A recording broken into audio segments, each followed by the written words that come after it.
Hey everybody, welcome to TIW Podcast. I'm Eric, and today I watched WWE Monday Night Raw, episode 1379, which was broadcast on October 28th, 2019. I watched half of this live and half of it today. I'm recording this on Tuesday because I was trying to get some sleep because I thought I was going to do something different with my travel plans this week. And then I changed my mind, and so now I'm still at home, and there's tons of snow coming down, but hopefully I can still make my way out to Orlando tomorrow and go to NXT to see the next step in this opening segment. We had Paige come out, and she introduced Asuka and Kairi, the Kabuki Warriors, and as she was hyping them up and being very proud of them and excited for them, Asuka got her with the green mist. Paige is blinded. She's and Asuka and Kairi relish in the great thing that they've just done. Becky Lynch comes out, and we get the match: Kairi Sane versus Becky Lynch. An excellent match, but Becky ends up winning via disarm her. But, I think that's not a terrible thing because the match was very competitive, and Becky is the champion after all. The singles champion is just a little bit more elevated than the tag team, just a little bit more elevated than the tag team champions, and I think that's okay. And it could be leading to Becky and Charlotte teaming up to take on Kairi and Asuka at some point, maybe, or didn't they already teamed up to fight each other? I think I don't remember exactly, but anyway, it was great that they were the opening match, and they're getting the hype out there for their title defense on NXT this week. So I am all for that. We also later on had Charlotte and Natalya team up. This is why I was kind of hesitant, thinking that Becky might team with Charlotte. This could be a team. Charlotte and Natalya, they worked very well together versus the Iconics. Natalya won the match with the sharpshooter, I believe. But that was much later on in the night. We had R-Truth versus Buddy Murphy. As he was being interviewed before the match, he said, he's not my buddy. I don't even know him. And they were like, no, that's his name. You goof. 24/7 train comes around. R-Truth temporarily is the caboose, or was he the engine? He was the caboose because he was just following everybody else. If he just turned around, he could have nabbed that 24/7 championship real quick. If anybody had just turned around and gone the other way. Having the glint of the green and gold in your eye makes you blind to the most obvious tactics. Legal tactics, in fact. But anyway, Buddy Murphy won that match after Truth slid back into the ring to beat the being counted out, and yeah, he just got nailed in the face with that knee. So yeah, strong showing by Buddy Murphy. He got to show that strong move and a couple other strong moves before the 24/7 train came through. Woo. Stupid. Street Profits come out and talk a little bit. I forget what they said, if anything was important, I don't know.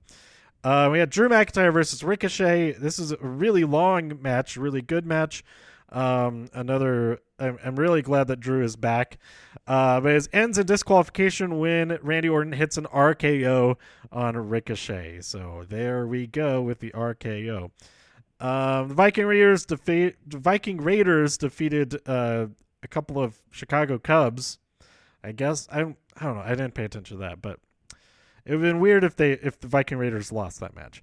Then we had Andrade with Zelina Vega, of course, with Sin Cara with his new sidekick Catalina, or is it Carolina, or is it Carolina?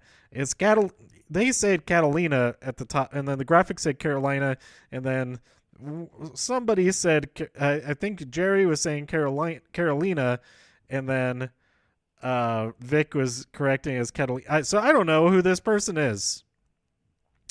Who is this Carolina person? I don't know. But Andrade wins despite Catalina's neutralizing the Zelina Vega threat, because Sin Cara got just as distracted by Catalina doing stuff. So, like way to drop the ball there. So Andrade remains on top in this feud. Then the Charlotte and Natalya versus Iconics match happened after that. Then we had Seth Rollins versus Rowan in a Falls Count Anywhere match. It's I guess this one could have been stopped for any reason. They didn't have that. They didn't have that. What's the word I'm thinking of? Stipulation, like they will have on Thursday. It's weird saying on Thursday. Nothing in WWE ever happens on Thursdays, but now it is happening on Thursday. The Crown Jewel thing. So Seth wins because he pins Rowan with a forklift. So he lowers a forklift onto Rowan, and then he stands on top of the pallet that's on the forklift tongs. I don't know if that's the right word for it. That's what they're called on actual forks. That should be what they're called on the forklift. I don't know.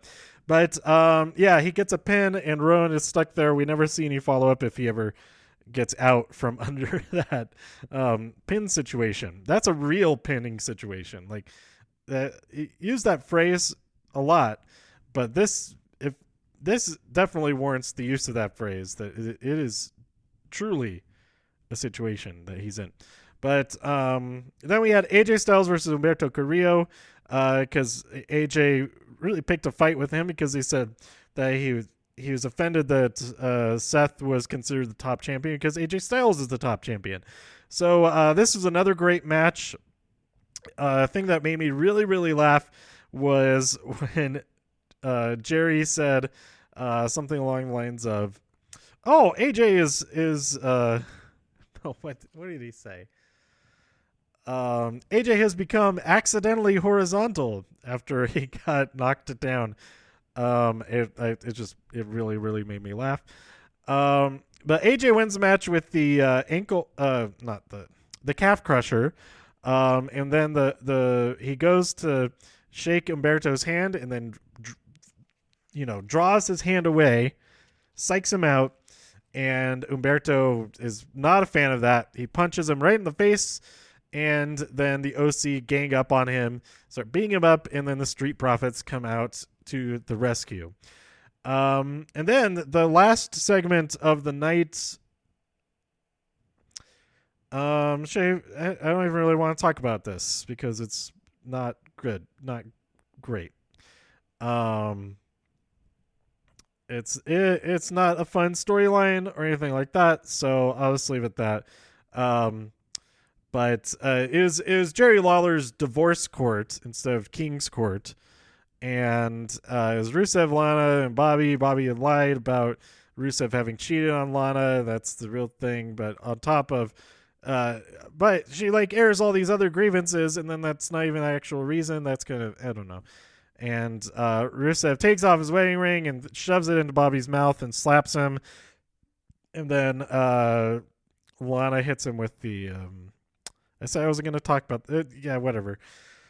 So Lana's hitting him with the kendo stick. Not effective. And he turns around and is like, "Why are you doing this?" And then Bobby Lashley hits him in the balls, and then he kicks him in the balls, and then they beat him up, and they make out over his collapsed body, and it's all not fun. So, yeah, I mean, on one hand, they're committing to this storyline. They haven't scrapped it at this point, so, I guess there's something to admire in that, in a way. You're not giving up, but also please give up on this. I don't know. Okay, so that's enough talking about that last segment. I'm really excited for whether I'm actually there or not. I am super excited for Kabuki Warriors versus Team Kick, Tegan Nox and Dakota Kai. That match is just going to be great. It's going to be great. I hope it's the main event. It's got to be the main event. So yeah, that's pretty much the thing I'm most excited for coming out of this episode is this NXT match. So yeah, I'll leave it at that, I think. I did want to mention briefly that I've been catching up on Mr. Mercedes before my AT&T subscription ends. And